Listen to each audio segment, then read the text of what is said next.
Hello and welcome! Silrace here with some World of Tanks play. And this is T1 Heavy Tank, Tier 5 American Heavy. I recently rebought this particular tank because I was looking at my garage at one point and I realized that I actually didn't have a proper Tier 5 tank.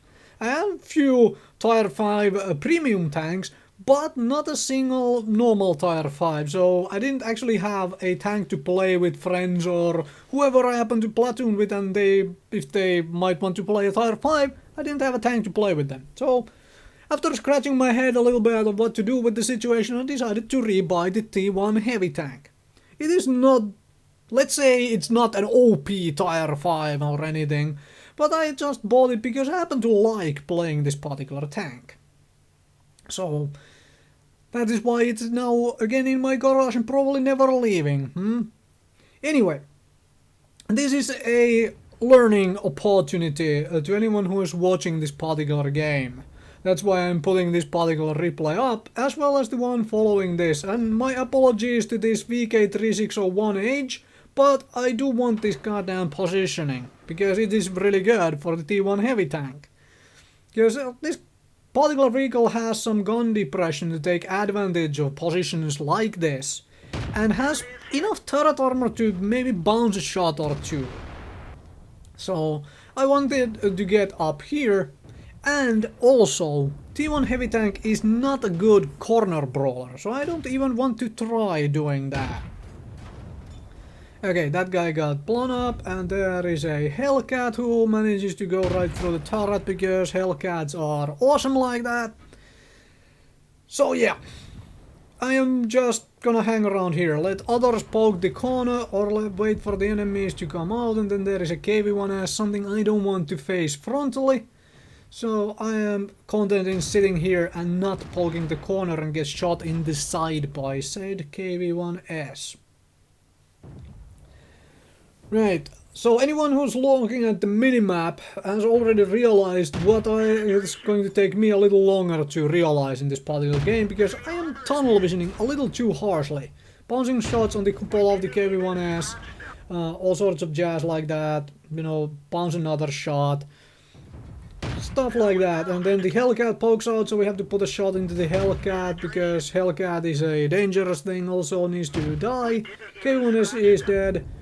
I managed to bounce a shot, the Hellcat is here, and now I realize, wait, the entire north of my team is actually dead.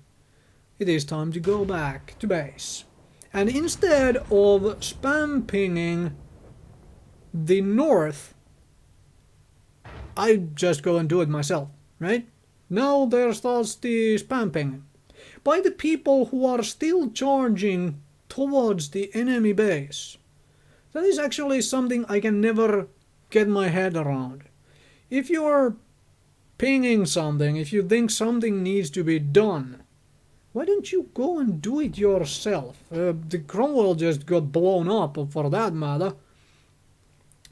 But yeah, so usually ends up happening, someone spam pings what they think needs to be done, and also there is a Wolverine, which I managed to track, but then he uses his repair kit to repair his tracks, and this is where I also realized that I have to deal with the Wolverine before I can go back into our base to help to possibly defend it, because I can't have the Wolverine in my rear while I'm trying to defend the base, and there is the base being captured, and I am still the only one going back into our base, which is kind of funny.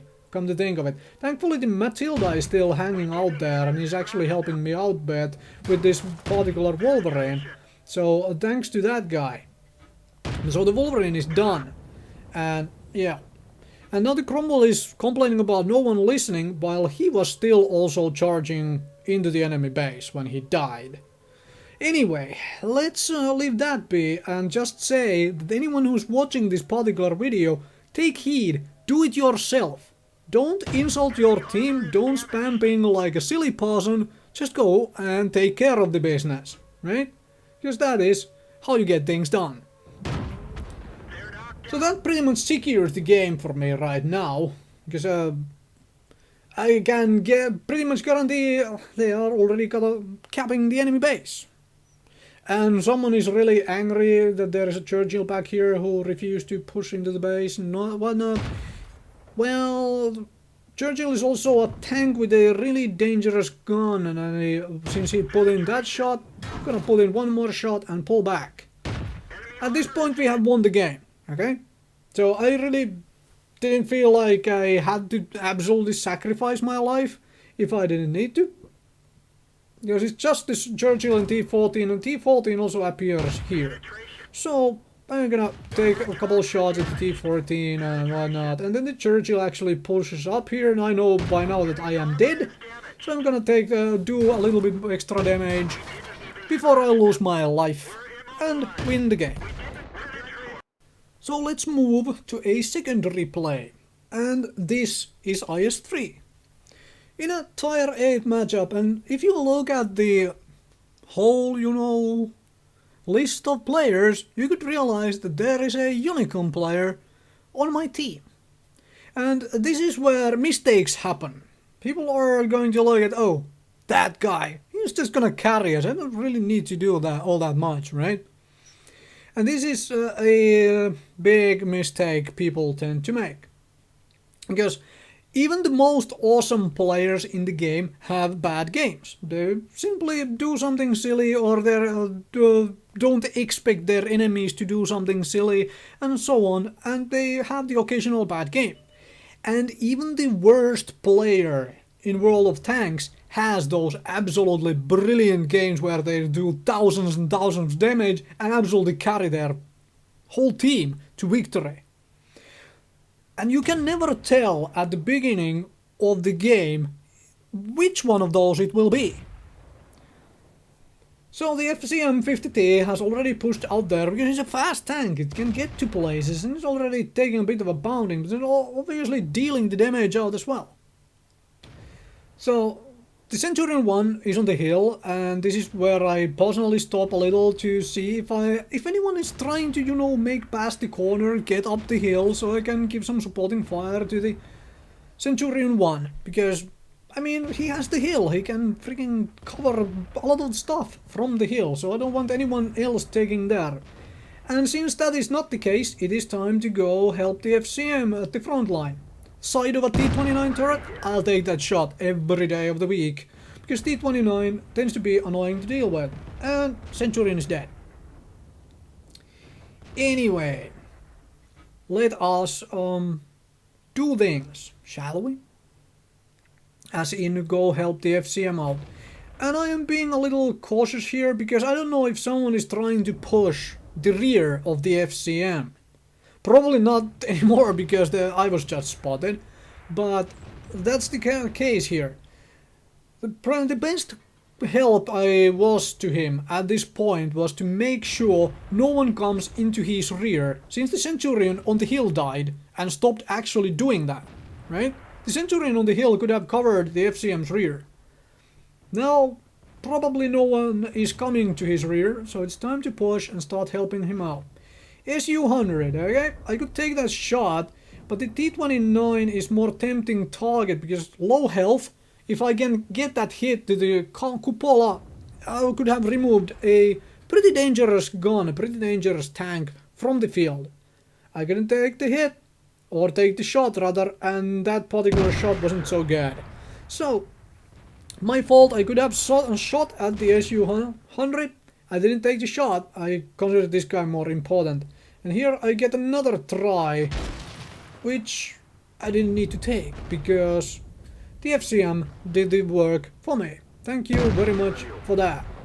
And then there is a super passing, and then is a target I will shoot at every day of the week. Okay? A boar's egg. This is a shot which needs to be taken. Extremely dangerous tank destroyer. And we can start poking out for more targets, because this is pretty good positioning for the IS-3. It's in a quite nice hull down location, so I can at least, try to take advantage of some things and take a shot at a hostile IS-3. Because why not? I mean, it's the mirror of the tank, And here I was taking a look at where those shots were going into, and I realized that it is the super pushing, firing, you know, all sorts of nasty premium ammo at my gun mantlet to penetrate right through it, like so. I mean, look at that. Anyway, I'm not complaining about premium ammo, because I use it myself occasionally, not in this particular game, though I have no need for using that. 225 penetration, way enough for dealing with all of these things. And then I hit straight at the gun of the SU-100 and bounce off it and fail finish to kill it. And this is the point where I realized that actually the whole of my flank is pushing this way and no one is going back to defend. Well, there is going to be an IS-3 and T-44 in our rear. So I go and do it myself. Granted, I did ping the E8, the location where they are at, just so I could maybe get some help, but apparently that is not the case. So, yeah. No spam pinging, no insulting team, no random cursing and whining in the chat. Just go and do it myself. Because if no one else wants to, then yeah. I'd rather win the game, you know? Instead of just charge the enemy base and see who caps first. Right. T-44 making the way into our base. The IS-3 got blown up. So that is positive, at least. So it's essentially Tiger 2 versus T-44, an SU-122, 44, and... well, the artillery got blown up. Anyway, like so. So it's now Tiger 2 versus those. And Tiger 2 is asking for help, which I am coming, I'm on my way, but I don't think I can get there fast enough, right? The folks on my team, this particular super pushing, is still pinging back to our base while he's charging towards the opposing base. Granted, the super pushing is not the most, you know, fast tank possible, but that is just so silly. I mean, it just seems so silly to me, and this is a way lucky shot. In my honesty, that was a lucky shot on my part. Didn't have too much of a shot there on that particular target, but I took it and managed to pull it off, and I am kinda safe just driving up here because, well, there is no enemy artillery alive anymore. And the T-44 stops capping because he realizes that he has to deal with me if he wants to continue capping. So I'm thinking that he went to the back of the cap circle to shoot at me when I crashed the ridge. Instead, he went around the corner here to shoot at the Jag Panther, and this is something I really did not expect, that the Jag Panther would just straight up charge into a T-44 by himself. So, yeah, probably a dead Jag Panther, that's what I thought when I was starting to go around this way. And yeah, so I take the kill shot, but what you should take out of this game is do it yourself.